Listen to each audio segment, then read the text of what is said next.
Hola amigos, muy buenos días. Son las 6 de la mañana, 55 minutos. Waleska, buenos días. Buenos días, Manuel. Así es, bienvenidos una vez más a Noticiero Venevisión, una ronda informativa, o antes de comenzar nuestra ronda informativa, una información de sucesos que nuevamente vuelve a enlutar a dos familias venezolanas.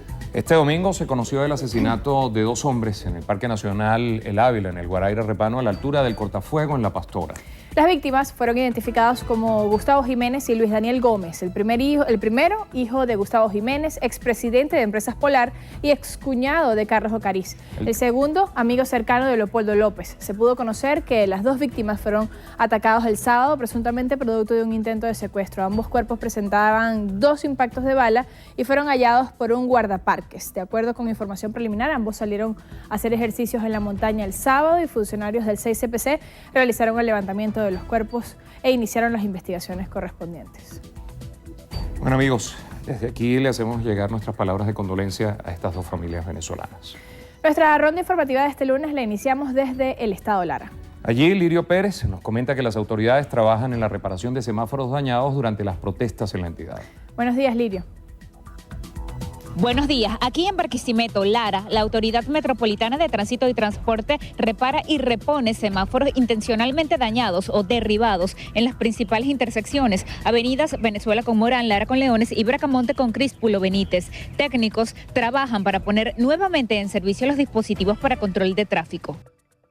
Muchísimas gracias, Lirio. Bueno amigos, y de inmediato nos vamos a Carabobo con información en materia de transporte público. Que nos las trae nuestro compañero Randolfo Blanco. Buenos días, Randolfo. Buenos días. Acá en el estado de Carabobo, la Cámara de Transporte del Centro Catracentro informó que aproximadamente el 25% de su flota se encuentra paralizada debido a la escasez de repuestos, lubricantes, cauchos y baterías, siendo los más perjudicados las compañías de transporte de carga pequeña. Muchísimas gracias, Randolfo. Bueno, en el estado de Aragua, Zulimar Dudamel nos cuenta cómo avanzan los preparativos de las actividades que se están realizando durante la Semana Santa de esta entidad. Buenos días, Zulimar. Buenos días, feliz inicio de semana para todos. En Aragua amanecemos con información sobre los preparativos que se encuentra realizando la Secretaría de Turismo con el fin de brindar apoyo logístico a los feligreses durante las actividades religiosas propias de la Semana Mayor, al igual que brindar información turística en los sitios más visitados de la entidad. Cabe destacar que los mismos se mantendrán desplegados con este operativo desde el sábado 12 hasta el domingo 20. Es la información que les brindamos a esta hora desde el estado de Aragua. Muchísimas gracias, Zulimar. Ahora revisemos la información que se genera este lunes en los estados Táchira, Trujillo y Zulia. El primer contacto lo hacemos con Javier Faría en Táchira. Buenos días, Javier. Buenos días, en Táchira amanecemos informándoles que autoridades de la Universidad de los Andes decidieron reanudar desde hoy lunes las actividades administrativas con la incorporación de los jefes de departamentos, coordinadores de áreas, jefes de unidades y personal administrativo, técnico y obreros. Dependerá de la evaluación que haga el núcleo de Universidad de los Andes, Táchira, sobre las condiciones de seguridad que hay en las calles para reanudar las clases. De momento se van a retomar las labores administrativas en un horario comprendido de 9 de la mañana a 1 de la tarde. Feliz lunes. El pasado sábado, Valera amaneció con un paro de transporte, pues a juicio de las líneas privadas, el gobierno nacional no ha cumplido a cabalidad con la misión transporte recién lanzada. Sin embargo, los usuarios que tuvieron que utilizar otros medios ese día para movilizarse, opinaban que aunque conocen las solicitudes de los trabajadores del volante, estos deberían solventar sus necesidades en diálogo con las autoridades sin perjudicar al colectivo. Gracias, buenos días. Estamos acá en el casco central de Maracaibo, donde específicamente en Bellavista, cerca de la avenida Padilla, en el sector que se conoce como Colón, 2 casas quedaron completamente destruidas por efecto de los años. Se cayeron sus fachadas coloniales que datan de más de 200 años. Ahora los habitantes de estas viviendas están pidiendo a las autoridades también de la alcaldía, la gobernación y el Instituto de Patrimonio, del Patrimonio Histórico de la ciudad, que lleguen hasta acá a ayudarlos porque están viviendo prácticamente a la intemperie y están en estos momentos pasando una situación bastante dramática luego que se cayeran estas 2 viviendas coloniales acá en Maracaibo. Muchísimas gracias, Gustavo Enrique. Vamos a hacer ahora un recorrido por los estados Anzoátegui, Guárico y Sucre para conocer cómo amanecen estas entidades hoy lunes. El pase es con María Gabriela Rondón en Anzoátegui. Buenos días. Buenos días, ustedes un feliz inicio de semana en el estado de Anzoátegui. Amanecemos desde la ciudad de Lechería, donde iniciarán el registro de motorizados para la regulación de la circulación de ellos en este municipio. Los motorizados tendrán hasta 60 días para registrarse en estas listas y solamente podrán circular por este municipio una vez venza el plazo quienes se encuentren en ellas. Hola, buenos días. Feliz inicio de semana. La ministra de Servicios Penitenciarios, Iris Varela, anunció la creación de un complejo agroproductivo que estará ubicado entre las poblaciones de Chaguaramas y Valle de la Pascua, acá en el estado Guárico. También realizó la inauguración de 6 casas de cultivo, donde esperan producir al menos 300 toneladas de alimentos al año para contribuir con la soberanía alimentaria del país. Buenos días, en la ciudad de Cumaná nos encontramos en la calle Rincón de Belén del sector Villa de Rosal. Como puede observar en las imágenes, las calles presentan un franco deterioro. Carece de asfaltado y grandes huecos. Choferes señalan que sus vehículos se ven afectados al transitar por la zona. Vecinos manifestaron que por la falta de asfaltado la brisa levanta mucho polvo, lo que le ha ocasionado problemas de salud. Muchísimas gracias, Joan. Así finaliza nuestro recorrido. El presidente de la República, Nicolás Maduro, responsabilizó a la Mesa de la Unidad Democrática de todos los hechos violentos ocurridos en el país desde el pasado 12 de febrero. Durante la reinauguración de las obras de rehabilitación del aeropuerto Teniente Coronel Andrés Miguel Salazar, ubicado en la isla de Coche, el primer mandatario nacional denunció que la oposición está apostando a una debacle con más caos de violencia en el país. Porque hemos reivindicado, todo es responsabilidad de la MUD, todo es responsabilidad, porque no han tenido coraje para salir a condenar la violencia, para llamar a la paz, y no han tenido coraje para sentarse en una mesa de diálogo por la paz. Les voy a poner una fecha, una hora, y abro la puerta de Miraflores para que venga una delegación de la MUD. Son los únicos que no están dialogando en este país. El jefe de Estado alertó al pueblo que la intención de la Mesa de la Unidad es esperar que los grupos violentos continúen perjudicando al país, generando escenarios de desestabilización. La Mesa de la Unidad Democrática emitió un comunicado en el que saludó la posibilidad de que el Vaticano pueda colaborar como mediador en el diálogo entre el gobierno y la oposición, al tiempo que calificó de muy útil la presencia de cancilleres de la UNASUR en el país. El comunicado también resalta la posición abierta al diálogo de la Mesa de la Unidad Democrática en toda gestión internacional y resalta que desde enero de 2013 han proclamado la necesidad de un diálogo nacional permanente y desde febrero de este año han hecho llamados a un diálogo respetuoso a la vista de todo el país, con una agenda acordada y con la presencia de un tercero de buena fe, nacional o internacional, que garantice, facilite y en caso de ser necesario, medie para que este diálogo sea fructífero.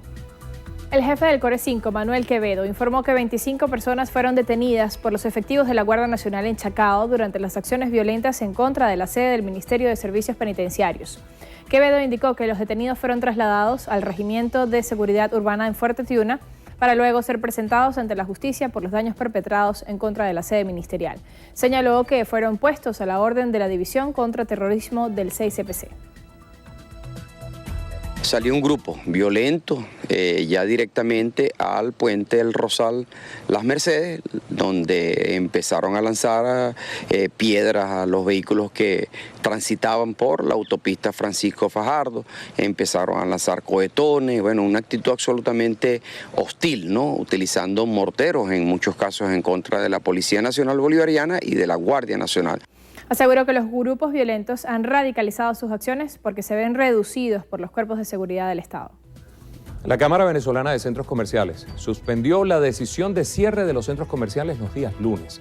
A través de su cuenta en Twitter, Cabeseco indicó que la Junta Directiva acordó diferir la decisión luego que el viernes sostuvieran una reunión productiva con el ministro de Vivienda, Ricardo Molina, en referencia a la nueva ley de arrendamientos comerciales. Recordemos que la semana pasada el gremio hizo público un comunicado sobre la reducción de actividades frente a la situación económica que vive el sector.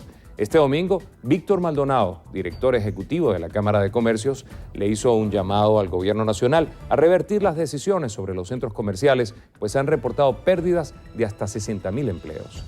El alcalde de Baruta, Gerardo Blay, informó que Salud Baruta atendió a 4 personas por heridas leves y a otras 10 por asfixia producto de enfrentamientos entre manifestantes y fuerzas de seguridad del Estado. Blay señaló que hay alrededor de unas 20 personas detenidas, pero aclaró que este número no ha sido confirmado y están esperando conocer la identificación de los detenidos para avisar a sus familiares. explicó que el enfrentamiento se inició cuando los efectivos intentaron levantar las barricadas desde las 5 de la mañana de este domingo. Blay dijo que los vecinos respondieron lanzando botellas y cohetones a los efectivos de seguridad. El gobierno venezolano aclaró que no posee contrato de suministros de equipos de seguridad con España y rechazó las declaraciones emitidas por el canciller español José Manuel García Margallo. Margallo afirmó el sábado que el clima de reconciliación se ha roto en Venezuela y confirmó que España suspendió la entrega de material policial a ese país suramericano. Negó que la decisión suponga una condena al gobierno de Nicolás Maduro y se mostró dispuesto a ayudar en la búsqueda de una solución al conflicto. El comunicado emitido por el ministro de Relaciones Exteriores de Venezuela rechazó estas declaraciones y expresó que el canciller español debería recomendar al jefe de su gobierno promover el diálogo con los distintos sectores sociales y nacionales que reclaman justicia en España. El académico centroizquierdista Luis Guillermo Solís ganó las elecciones presidenciales de Costa Rica con 77,9% de los votos, según el Tribunal Supremo de Elecciones. El exdiplomático del Partido de Acción Ciudadana obtuvo casi el 80% de los votos frente a 22% de su rival Johnny Araya del Partido Liberación Nacional. El presidente electo prometió reactivar la economía con equidad social, mejorar la deteriorada infraestructura y luchar contra la corrupción. Bueno, hacemos una pausa. Así es, ya regresamos.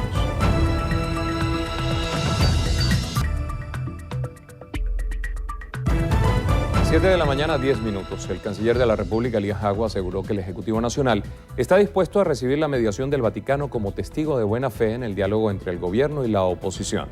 El presidente Maduro ha dicho que sí, que él está de acuerdo, en principio como testigo de buena fe, que el secretario de Estado del Vaticano, quien fue nuncio en Venezuela, o el actual nuncio apostólico en Venezuela, puedan ser testigos de buena fe en un diálogo entre el gobierno y la oposición. Agua considera que la Iglesia Católica forma parte de la confrontación política del país, calificando como desproporcionada y desinformante la opinión de la Conferencia Episcopal Venezolana ante los hechos de violencia generados en el territorio nacional. Añadió que cuando Venezuela le permitió a Honduras ocupar su silla en la OEA fue un hecho puntual. En Honduras se había instalado una dictadura que había derrocado al gobierno legítimo, constitucional del presidente Manuel Zelaya, y el pueblo de Honduras, que había elegido un gobierno, no tenía cómo expresarse en la Organización de Estados Americanos y por eso le permitimos a la canciller que usara la silla de Venezuela. El canciller recordó que esta semana estarán en el país nuevamente los cancilleres de la UNASUR, representados por Colombia, Brasil, Ecuador y Argentina, como mediadores en el proceso de diálogo. El bloque de prensa, en su informe del primer trimestre del año presentado ante la Sociedad Interamericana de Prensa, denunció las supuestas dificultades para el suministro de divisas para que medios de prensa escritas publiquen sus diarios.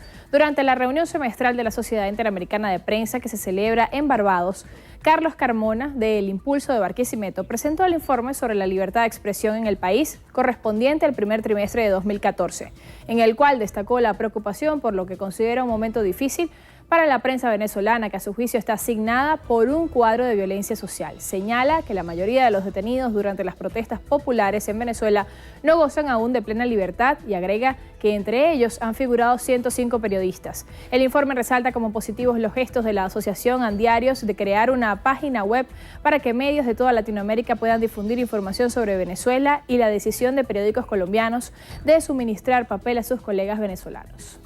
El alcalde metropolitano de Caracas, Antonio Ledesma, expresó su total respaldo a la libertad de prensa y expresión, reconociendo la labor de los periodistas como fundamental para la democracia.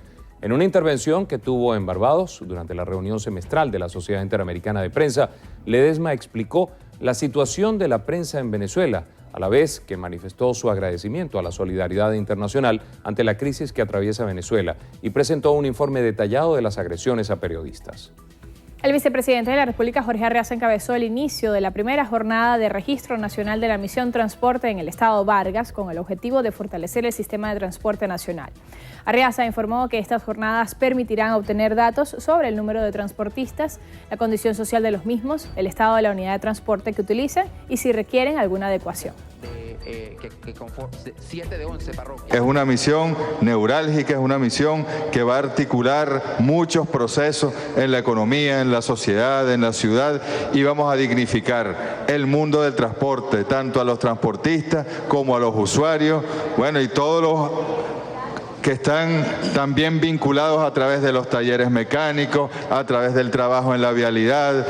Por su parte, el ministro de Transporte, Ayman El-Trudi, explicó que este registro busca atender las necesidades de los transportistas en materia de seguridad social. ¿De qué manera optimizamos el funcionamiento de las rutas para que no tengamos, emisiones de gases contaminantes desproporcionadamente, sino que se haga de una forma bien organizada? Por eso nos importa tanto tener la información de primera mano de las comunidades, y eso es parte del registro. Anunció que esta semana el registro nacional estará en la región occidental, llanera e insular del país. El alcalde del municipio de Guaycaipuro del estado Miranda, Francisco Garcés, denunció la quema de la sede del Partido Socialista Unido de Venezuela en Los Teques, en el estado Miranda.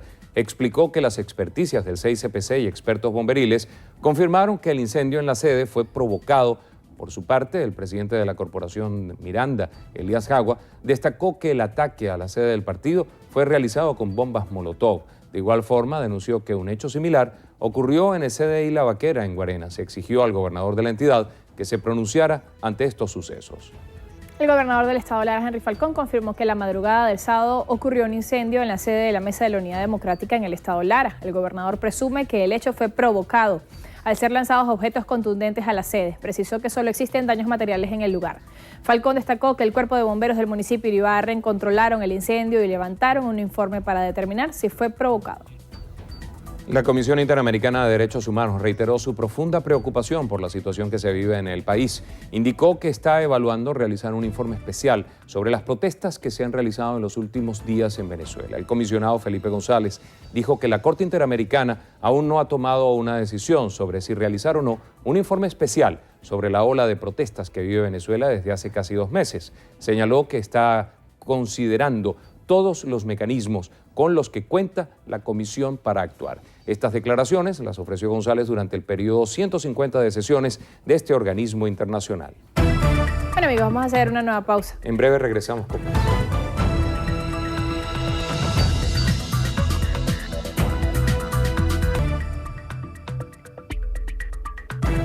Sujetos armados secuestraron este domingo a la jefa de corresponsalías de Globovisión, Nairobi Pinto, mientras salía de su vivienda en Los Chaguaramos, aquí en Caracas.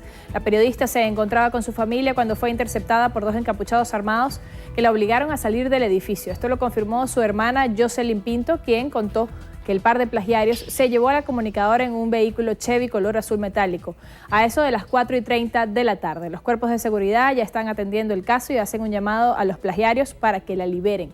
Noticiero Venevisión insta a ser responsables en el uso de las redes sociales para evitar entorpecer las labores de las autoridades y poner en peligro la vida de nuestra colega. 29 cuerpos sin vida fueron ingresados a la morgue de Bellomonte durante el fin de semana, según cifras extraoficiales. Un taxista fue asesinado en la autopista regional del centro. Antonio García, conductor de la línea La Comunidad de Santa Lucía, fue ultimado el sábado con heridas de arma blanca cuando su vehículo fue interceptado por 2 hombres y una mujer a la salida del túnel Los Ocumitos en la autopista regional del centro. En otro suceso, Carlos Juan Peters, de 40 años de edad, ex camarógrafo de un canal de televisión, fue asesinado de 14 tiros el viernes en la noche en el barrio Carpintero, en Petare, cuando se desplazaba en su moto. Se desconocen las causas del hecho. En Zulia, un hombre de 54 años fue asesinado en el interior de su vivienda luego de ser amarrado y torturado en la avenida 66C del barrio Cuatricentenario. La víctima fue identificada como Aniano Manuel Díaz. El hallazgo lo hizo un trabajador de una frutería en la que la víctima tenía alrededor de 30 años trabajando. Se encontraba atado de manos y pies en la cama de su habitación con signos de tortura en su cuerpo y al parecer los homicidas se llevaron un televisor. Información preliminar indica que las cerraduras de la vivienda no estaban violentadas. En otro hecho, el joven Steven Manuel Chourio Gudiño, de 22 años, perdió la vida cuando un sujeto le propinó 2 impactos de bala en la cabeza en el barrio Rafael Urdaneta, en la parroquia Domitila Flores de San Francisco. En el estado de Mérida, hirieron con arma de fuego a un sargento de la Guardia Nacional Bolivariana. El efectivo militar fue identificado como Richard Alexander Freites Rodríguez, quien fue ingresado al pabellón militar del Instituto Autónomo Hospital Universitario de los Andes, centro de salud, donde se recupera de una herida de bala en el hombro izquierdo. El general Rosso Villamizar, jefe del comando de la zona 22 de la Guardia Nacional, informó que el sargento cumplía labores de patrullaje en las Américas, avenida en la que cuerpos policiales y militares mantienen su despliegue con la intención de proteger los establecimientos comerciales de la zona. Hoy se cumplen 15 días de la lamentable pérdida de nuestra compañera de labores Adriana Urquiola, quien recibió un disparo el domingo 23 de marzo cuando se bajaba de un autobús que fue interceptado por una guarimba en el sector Los Nuevos Teques.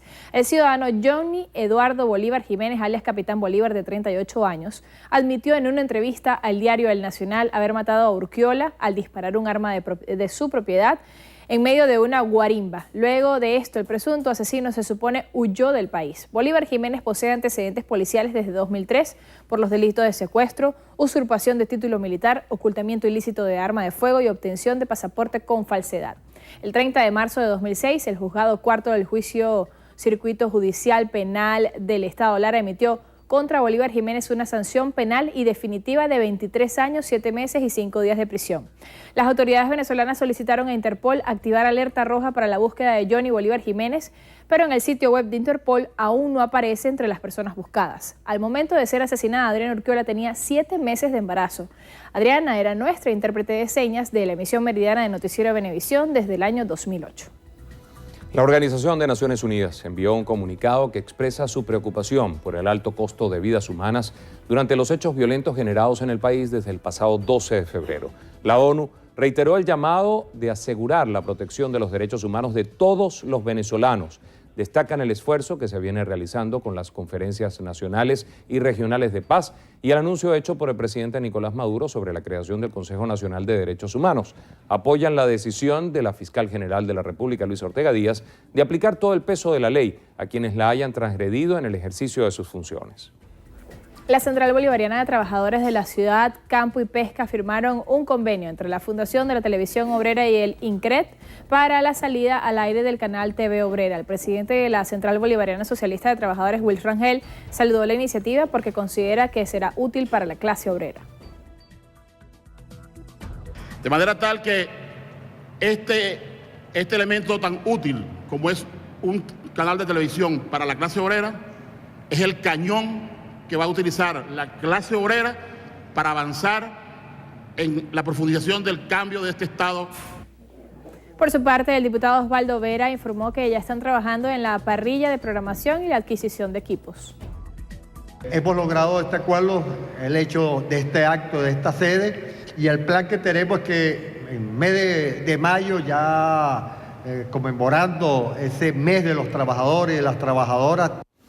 Los diarios El Colombiano y El Tiempo informaron que la Guardia Nacional Bolivariana autorizó la nacionalización del papel procedente de Colombia otorgado como préstamo a 3 periódicos venezolanos.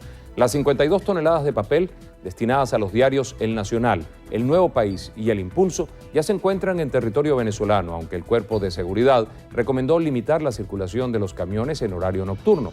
Se espera que la carga llegue a su destino en las próximas horas.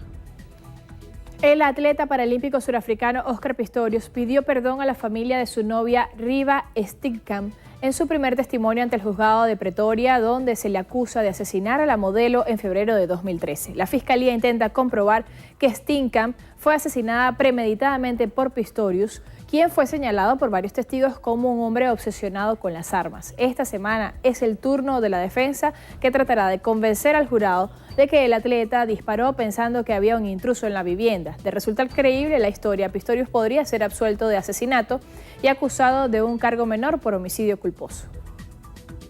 Bueno, amigos, equipos de rescate investigan en el Océano Índico 3 señales acústicas detectadas en la zona de búsqueda del avión de Malaysia Airlines. Varias embarcaciones y aviones han sido enviados a la zona para comprobar si tienen alguna revelación o una relación con el avión del vuelo MH370. Y entre tanto, el buque australiano Ocean Shield, que lleva un localizador de cajas negras prestado por la Armada estadounidense, analiza una tercera señal detectada a unos 550 kilómetros de distancia, pero de la que no se tienen mayores detalles. Y al menos 10 personas murieron este domingo en un incendio en un asilo de ancianos en el sur de Chile. Las víctimas son la cuidadora y 9 de los 12 ancianos que vivían en el lugar, en su mayoría con problemas de movilidad o psiquiátricos. El incendio se inició a primera hora de este domingo.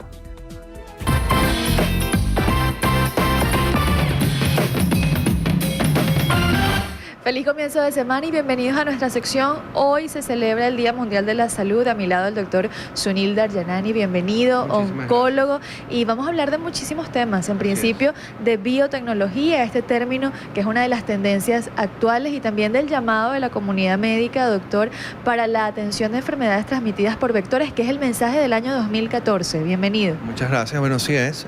Hoy se celebra el Día Mundial de la Salud. Esa es una iniciativa de la Organización Mundial de la Salud y tenemos ya desde el año 48 haciéndolo, y cada año tiene un tema en particular.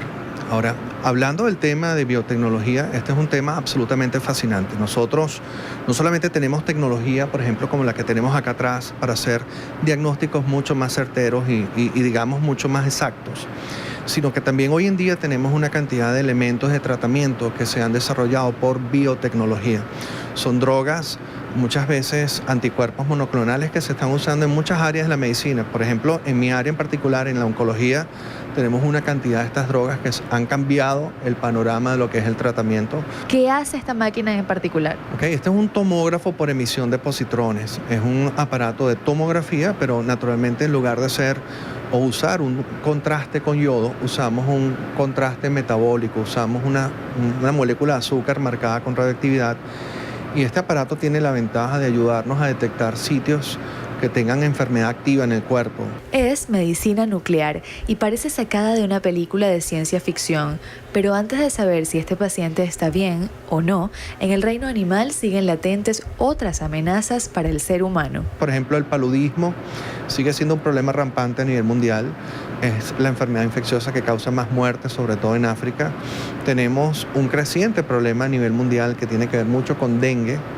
El 50% de la población mundial hoy en día está susceptible a tener dengue en algún momento.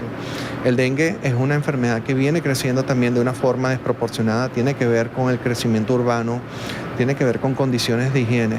Entonces, aunque hemos tenido una cantidad de avances en diferentes áreas, en el área cardiovascular, en el área de pediatría, área de atención a la mujer embarazada, en pesquisa genética, en atención en ciertos elementos hasta de catástrofes, hemos tenido grandes avances. El llamado de la Organización Mundial de la Salud es hacer prevención de enfermedades infecciosas este año. Volvamos a los resultados del PET. Normalmente solo el cerebro y la vejiga deben indicar presencia de glucosa. Si algún otro órgano lo hace, algo no anda bien. De hecho, este paciente que está aquí en pantalla es un paciente que yo traté hace ya 6 años con cáncer de colon y estaba en perfectas condiciones, pero en los últimos meses venía con una elevación de un marcador tumoral y naturalmente se planteaba la duda si tenía o no una recaída de la enfermedad. Para una persona como él, esto es, por supuesto, algo bien serio. Este estudio me permite a mí, y por supuesto, transmitirle la información al paciente de que está perfectamente libre de enfermedad. Y esta es quizás la forma de aplicación de esta tecnología, darle respuestas positivas a personas, porque de otra forma, esta persona hubiera quedado siempre con la duda si tenía o no tenía enfermedad. El poder tener este resultado y transmitirle a esa persona paz y seguridad con respecto a lo que está sucediendo con su cuerpo es sumamente importante. Y luego de conocer los avances médicos, sin duda la mejor celebración del Día Mundial de la Salud es reflexionar en nuestro papel de pacientes. ¿Cómo nos estamos portando? ¿Realmente estamos asistiendo al médico lo más pronto posible? Recuerde que el diagnóstico precoz es vital para que toda esta tecnología tenga sentido. Nos vemos en una próxima entrega de Vida y Salud. Muchísimas gracias, Ana Alicia. Bueno, amigos, y veamos ahorita la información de estrenos y estrellas. Nos las cuenta Federica Guzmán. Buenos días. Muy buenos días para ustedes, chicos. Amigos, buen día para todos. Desde ya comenzamos estrenos y estrellas matutino. La ex Miss Universo venezolana Alicia Machado sueña con casarse. En una entrevista realizada por la cadena Univisión, la ex Miss Universo venezolana reveló que quisiera formar una familia. Me gustaría casarme, sí, formar una familia convencional. Lo que sí sé, y eso siempre lo he sabido desde muy jovencita, es que me quiero casar para toda la vida. también aseguró que quiere tener más hijos. Sí, me gustaría tener más hijos. Quisiera tener un varoncito. Mi hija es lo más grande que yo tengo. Desde que ella nació, yo me he concentrado en ella, en criarla, en tratar de darle el mejor ejemplo que yo le puedo dar. Pues como todas las mujeres de mi familia, yo soy más madre que mujer. El cantante Emmanuel está apoyando el Festival por el Medio Ambiente en México. El artista es presidente de una organización llamada Hombre Naturaleza y jurado de la 4ª edición del Eco Film Festival. Emmanuel demostró su compromiso con el medio ambiente y presentó en la Cineteca Nacional la convocatoria para el concurso de cortometrajes y dijo que buscaba generar conciencia sobre el tema de residuos sólidos. Thalía habló acerca del lanzamiento de su álbum para niños Viva Kids. Es un disco de amor, de felicidad, de vida, de disfrutar, de recordatorio, para ser felices, para ser libres, para emprender nuevos caminos, porque siempre somos niños, porque siempre hay sueños que cumplir. El convertirse en madre cambió a Thalía. El poder contar historias para niños la llevó a crear este nuevo trabajo con originales dibujos animados. Quería contar cada canción como una historia, con sonidos especiales, con ruiditos, con campanitas, con sorpresitas, con vocecitas. Quería pintar un cuadro entero en cada canción. El hijo mayor de los Beckham hace su debut como modelo. A sus 15 años, el hijo mayor de David y Victoria Beckham engalana la portada de la conocida revista Men About Town, donde se le ve de traje y corbata y con un look a la moda. Un extracto de lo que será el nuevo disco del fallecido Michael Jackson fue revelado. La disquera Epic Record adelantó un fragmento de Escape, sencillo del rey del pop que será lanzado al mercado mundial el próximo 13 de mayo.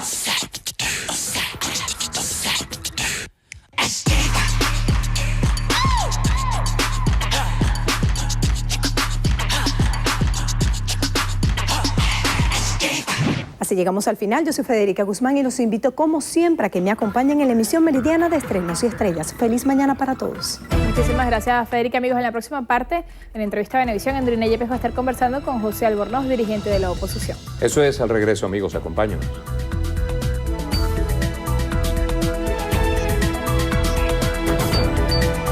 Entrevista Venevisión. Líder en opinión. Por tu canal independiente, Venevisión. ¿Qué tal, amigos? Muy buenos días, bienvenidos a Entrevista Venevisión. Feliz inicio de semana para todos. Tal como lo anunciamos, tenemos aquí en el estudio a José Albornoz, dirigente de la oposición. Importantes temas que conversar. Muy buenos días y gracias por estar con nosotros. Buenos días, muchas gracias por la invitación.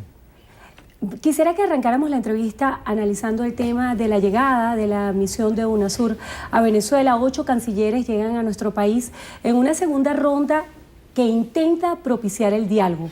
¿Cuál es la postura de la MUD frente a la visita de los cancilleres de UNASUR? Y si usted considera que esta misión pudiera de verdad lograr concretar un diálogo que pareciera que cada vez se hace más lejano. Se han prolongado los días de protestas, continúan las demandas por parte de la MUD. Quisiera que nos hablara si usted cree que esta misión logrará concretar el diálogo en el país. Mire, yo creo que el diálogo siempre es necesario, ¿no? Y sobre todo cuando uno quiere resolver las cosas. Pero sin embargo el diálogo no puede ser planteado desde una sola perspectiva. Y el diálogo no puede ser tampoco planteado en función de los intereses que yo como gobierno pueda tener para realizar el diálogo. En ese sentido yo creo que UNASUR tiene que hacer todo lo posible por parecerse mucho más a una comisión mediadora que a una comisión apoyadora del gobierno. En ese sentido, yo creo que hay que tener muy claros los propósitos de la conversación, porque UNASUR, por supuesto, tiene un peso importante en la región, y por tener ese peso importante en la región, uno tiene que ver pues, de qué manera pueden estar las cosas para la discusión, pero creo que antes hay que poner las reglas claras para poder sentarse a discutir. ¿Qué le hace falta a UNASUR, a su modo de ver? Porque usted dice que debe parecerse más a los intereses de los venezolanos que a los intereses del Ejecutivo. ¿Qué le hace falta para lograr parecerse más a los intereses de todos los venezolanos? Bueno, yo creo que tiene que un poco entender que Venezuela es un país con características muy diferentes a lo que puede ser el contexto general de América Latina hoy.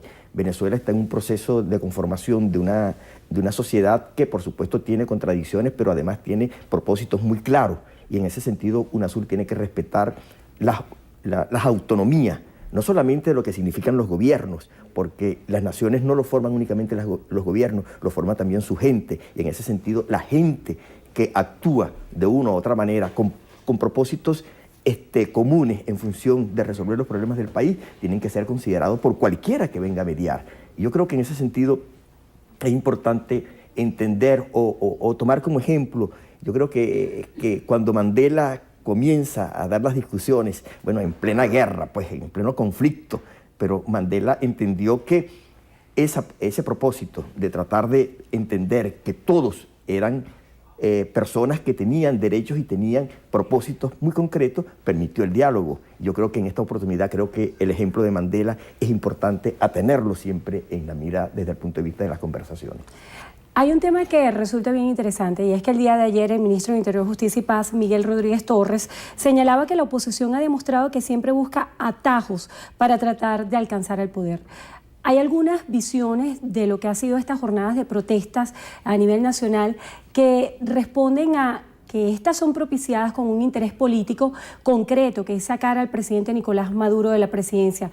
¿Cuál piensa usted que son los objetivos fundamentales? Mire, yo creo que las protestas se generan por un malestar, pues, que venía acumulándose en el país desde hace algún tiempo, y en ese sentido las personas se organizaron. Yo creo que no fue un propósito de la oposición decirles a los muchachos o a los estudiantes que salieran a la calle para que protestaran o para que exigieran lo que tenían que exigir, porque es que hay situaciones que tú no puedes ocultar. Los muertos de los fines de semana en este país por el AMPA común, eso no es normal, pero eso es una responsabilidad de quién, una responsabilidad del gobierno, de la seguridad del gobierno que tiene que tener con los venezolanos. El problema de la escasez de los alimentos es otra cosa muy importante que vive el país, y no solamente eso, sino la inflación que se genera en el país, la más alta que se haya conocido en la historia de Venezuela, es la última que ha sido con el CICAP a 50 bolívares, de 6.4 a 50 bolívares. Eso significa que hay elementos reales del acontecer diario del venezolano que permitió ese tipo de cosas. Lo que tú tienes que canalizar esas cosas para que tengan resultados concretos, y en ese sentido creo que el gobierno no puede pretender resolver las cosas desde su lado únicamente, con una sola visión del país o descalificando al otro. Yo creo que lo importante para el diálogo es que tú reconozcas al adversario y el adversario te reconozca a ti, porque cuando tú vas a un escenario de discusión descalificando al otro, eso no va a dar resultados, y yo creo que el gobierno tiene que entender que si quiere resultados de un diálogo, tiene que respetar a las partes, tiene que respetar a la oposición, tiene que respetar a los estudiantes que están hoy en la calle pidiendo una mejor educación y pidiendo además cosas mucho más concretas que el hecho de la educación, sino una seguridad. Y lo hemos visto con los últimos acontecimientos que han ocurrido en el país. Esas muertes del Ávila, mira el secuestro de esta periodista de otro medio de comunicación. Yo creo que esas cosas tienen que ponernos alerta. Y yo llamo al gobierno, de verdad. Tienes que tener un elemento de sensibilidad. No se trata de adversar, se trata de construir. Y para construir, todos hacemos falta. Todos son necesarios para construir la paz en Venezuela. Usted hacía referencia precisamente al asesinato de Luis Daniel Gómez y Gustavo Jiménez el día de ayer, que conmocionó a toda la opinión pública. ¿Cuáles son las hipótesis que usted se pudiera plantear en este caso, dado a la cercanía política que tenían ambos con Leopoldo López y con Carlos Ocariz? ¿Usted cree que esto pudiera ser AMPA común? ¿Cuál pudiera ser la hipótesis que usted pudiera manejar? Mira, lo que pasa es que ahorita es muy difícil y me parecería irresponsable de mi parte decir que tiene una afinidad o no tiene una afinidad. Lo que sí es cierto es que hay que investigarlo a fondo. Hay que investigarlo a fondo y hay que aclarar esas cosas ante el país, porque en la circunstancia que se dan esos hechos, tú tienes que dar mayor información y tienes que hacer una investigación muy transparente para que la gente entienda de qué se trató.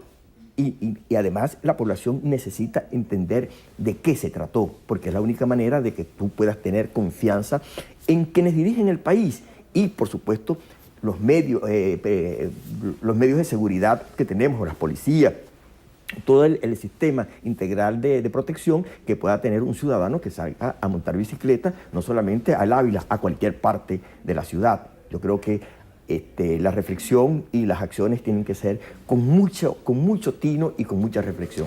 El día de ayer también se vivía en el Boulevard del Cafetal una situación bien extrema a nivel de lo que pudiera considerarse violencia en las calles y también lo que han señalado algunos como represión por parte de los cuerpos de seguridad, que dejó como saldo a 14 lesionados y 12 detenidos.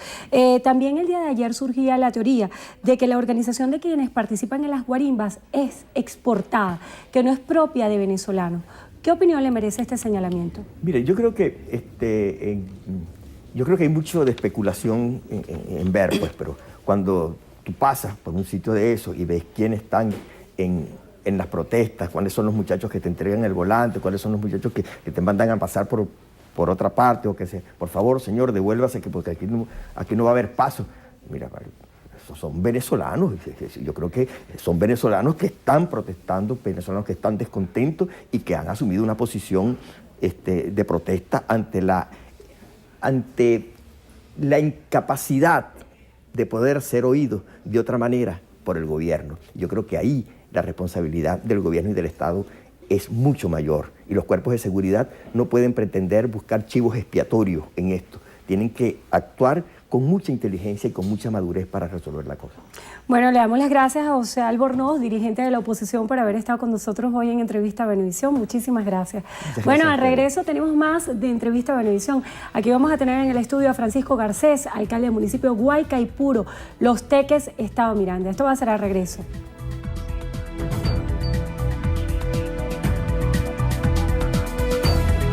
Entrevista Venevisión, líder en opinión, por tu canal independiente, Venevisión.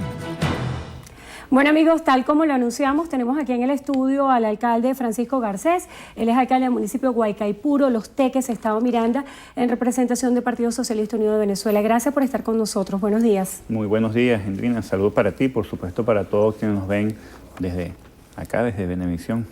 Alcalde, inevitable pensar en esto. Hoy justamente se cumplen 15 días del lamentable hecho que le cegó la vida a nuestra compañera Adriana Urquiola cuando tenía 7 meses de embarazo, precisamente en su jurisdicción, en el municipio de Guaycaipuro. Hemos escuchado que varios análisis que se hacen cuando ocurren eventos de violencia en distintas jurisdicciones llevan de inmediato a pensar en la responsabilidad que tendría el burgomaestre de ese municipio en el evento de violencia. En el caso de nuestra compañera, la responsabilidad no se le aduce de algunas fuentes a usted, sino que desde las filas del gobierno se ha señalado como responsable al gobernador de la entidad. ¿Por qué pensar en este caso en el gobernador y no pensar en la responsabilidad que usted pudiera tener en este evento de violencia en un escenario dentro de su municipio? Bueno, primero que nada, para nosotros repetir pues las palabras de condolencia para todos ustedes, pues esta muchacha tan especial, ¿no? He podido investigar acerca de ella y realmente una persona con características humanas bien importantes, que bueno, su muerte nos ha tocado a todos nosotros y bueno, también a los familiares con los cuales hemos compartido. Mira, en cuanto a las responsabilidades, hay que establecer una diferencia. Nosotros en el municipio de Guaycaipuro, a través de nuestra policía, nuestros movimientos sociales, hemos logrado desactivar todo este tipo de acciones de guarimba, que ya no son guarimbas, son acciones terroristas que se han llevado y que se siguen llevando acá en el territorio nacional y que nosotros responsablemente actuamos. Nosotros levantamos las barricadas, limpiamos, hacemos acciones de patrullaje para evitar este tipo de acciones. Lo que sucedió aquella vez en un domingo en la tarde, donde está la sede de la policía de Miranda, es decir, ahí hay un comando de la policía de Miranda a escasos metros, donde se inició la guarimba. Bueno, lamentablemente esta policía no se activó para sacar ese tipo de acción y que, bueno, lamentablemente trajo como consecuencia que una persona irresponsable pues accionara su arma y que esta muchacha perdiera la vida, ¿no? Pero hay una diferencia clara. Nosotros todos los días, todo este tipo de acciones, si hay un tipo de barricada, nosotros limpiamos, hacemos patrullaje preventivo. Nosotros tenemos una acción, digamos, de mantener la paz y sobre todo lo que es la posibilidad de que todas las personas transiten directamente. A aquellas personas las cuales han sido señaladas simplemente porque dejan las barricadas durante mucho tiempo, dejan además, inclusive en algunos casos, se presume el apoyo por parte de algunas personas, de algunas autoridades para este tipo de acciones. Todo lo contrario a lo que ocurre en nuestro municipio, que salcando estas escasas situaciones, un municipio en el cual, bueno, nosotros garantizamos que las personas puedan transitar libremente, que puedan hacer, digamos, se puedan dirigir a sus centros de salud, centros escolares. Pues nuestra misión es cumplir con nuestro deber, mantener la paz, garantizar sobre todo el libre tránsito en nuestro municipio.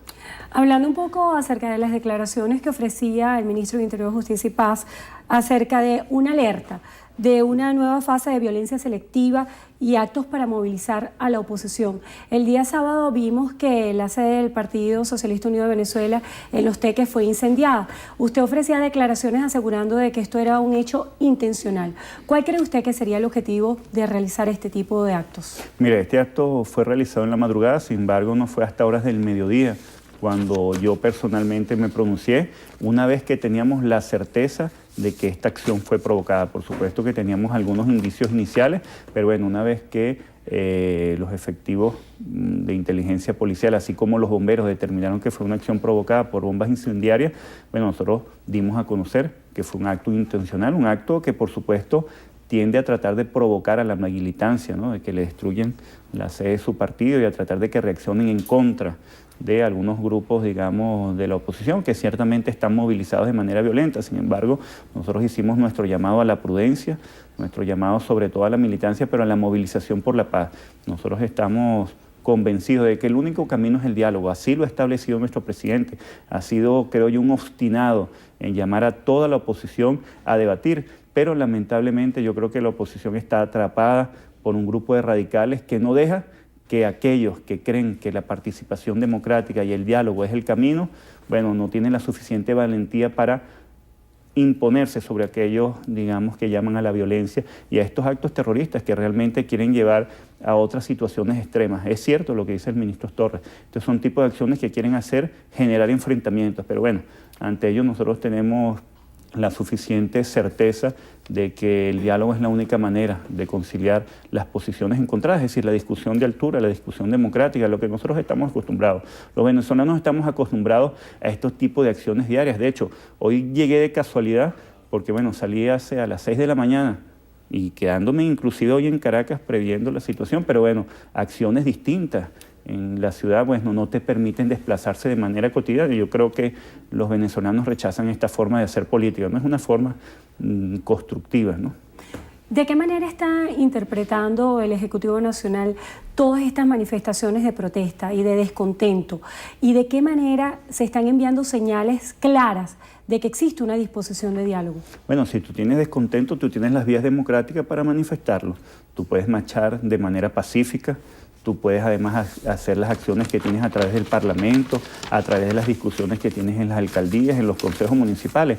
La oposición tiene suficientes espacios para hacer política, tiene suficiente representación parlamentaria, local, gobernadores, es decir, ha ganado elecciones, ha participado democráticamente. ¿Por qué no establecer una forma de discusión democrática en los canales democráticos? ¿Y por qué llevar la discusión política de una manera violenta, de una manera terrorista? Yo creo que nosotros tenemos que discernir si hay algún descontento, si hay una forma de protestar. Todos los días nosotros tenemos por qué protestar, por qué discutir, pero existen los canales correctos, los canales institucionales, los canales democráticos. Yo creo que nosotros, algunas personas las engañaron.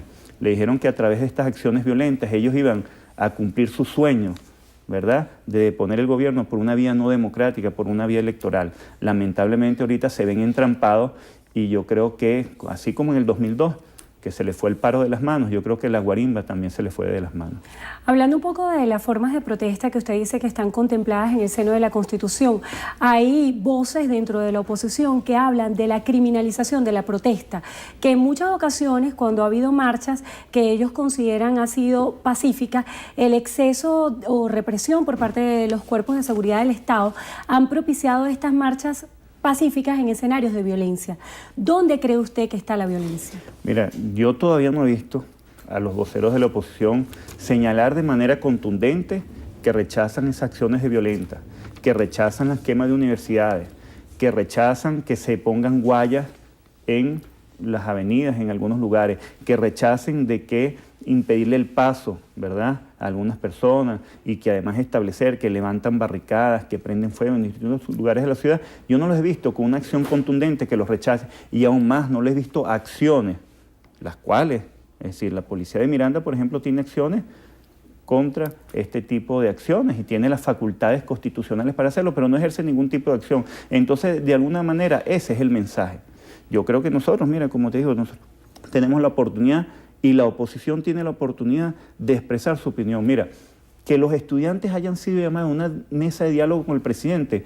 Ojalá uno cuando hubiese sido estudiante le hubiesen permitido dirigirse al país, hablar con el presidente para plantearle los puntos de vista que nosotros tenemos. Ojalá nosotros nos hubiésemos podido acercar a algún policía tal como ahorita se le acercan. Bueno, a pocos kilómetros simplemente tú ya hubieses estado preso, ya hubieses llevado un peinillazo. Es decir, nosotros tenemos que ser, digamos, tener una visión clara de cuál es la forma de protesta y cuáles son las formas de discutir en el plano, digamos, democrático, en el plano político. Mira, quienes tengan, y eso es algo que además es importante, mira, quienes tienen la disposición de hacer política tienen que hacerlo a través de los canales regulares. Y quienes llaman a la protesta, quienes llaman a tomar las calles, quienes llaman a las acciones violentas y que trae como consecuencia la muerte, que trae como consecuencia este tipo de acciones, tienen responsabilidades, deben asumirlas y deben asumirlas públicamente y llamar a las personas a que se haga este tipo de acción y que realmente nos vinculemos a través del diálogo. Bueno, le damos las gracias a Francisco Garcés, alcalde del municipio de Guaycaipuro, Los Teques, Estado de Miranda, en representación. Y no hablamos nada de Los Teques. Bueno, cuénteme cómo están Los Teques brevemente, porque ya se nos agotó el tiempo. No, mira, muy bien. Nosotros hemos aprobado un presupuesto el cual triplica lo que es las acciones, digamos, de carácter de la ciudad, la inversión en la ciudad. Aumentamos en 300% lo que son las partidas de presupuesto para aseos públicos, para inversiones de infraestructura. Eso nos va a permitir ya acciones puntuales de recuperación de nuestra ciudad y sobre todo de consolidar lo que es la disposición de buen vivir en nuestro municipio. Bueno, le damos las gracias ahora sí al alcalde del municipio de Guaycaipuro por haber estado con nosotros hoy en Entrevista a Venevisión. De inmediato el pase es para Gualesca y Manuel, las citas en la emisión meridiana de Noticiero Venevisión. Allí los esperamos. Gracias, Endrina. Queríamos comentarles algunas informaciones que nos llegan a través de @tráfico.bb. Nuestro compañero José Manuel Dopazo dice: amanecen barricadas en la principal de Pedados del Este y en la avenida El Paseo. Eso fue aproximadamente a las 6:30 de la mañana. Bueno, hace 8 minutos nos llega información también a través de @tráfico.bb que dice tráfico muy lento para salir de Manzanares por Baruta. También nos señalan que hay fuerte cola en la principal de Las Mercedes. Hay rutas de Metrobús suspendidas. El Metro de Caracas informa que las rutas que están suspendidas es la 001 California-Macaracuay, la 121 Cortijo, Santa Paula, Caurimare, la 201 que es Altamira, Cafetal. También reportan la suspensión de la ruta 203 que es Altamira La Trinidad y la 315 que es Plaza Venezuela, Bellomonte. Nos dicen autopista Caracas-La Guaira con buen tránsito en ambos sentidos. Y por otra parte nos dicen principal de Chuao y Río de Janeiro, sentido este hacia Clínica Metropolitana, libre. También reportaban temprano que el túnel de la Trinidad, al parecer había un incendio dentro del túnel que ya fue controlado y ahí paso por las dos vías. Sin embargo, también comentaban que no estaba abierto el vado de la Prados del Este. Al parecer hay algunos sectores en el este de la ciudad, en esa parte, que están trancados por barricadas. Bueno, amigos, ya lo sabe, los detalles los puede conseguir usted consultando nuestro sitio en Twitter, @tráficobb. Nos tenemos que despedir. Feliz inicio de semana. Gracias como siempre por estar con nosotros. Recuerden, Noticiero Venevisión Canal 4 reporta. Ustedes deciden. Feliz día.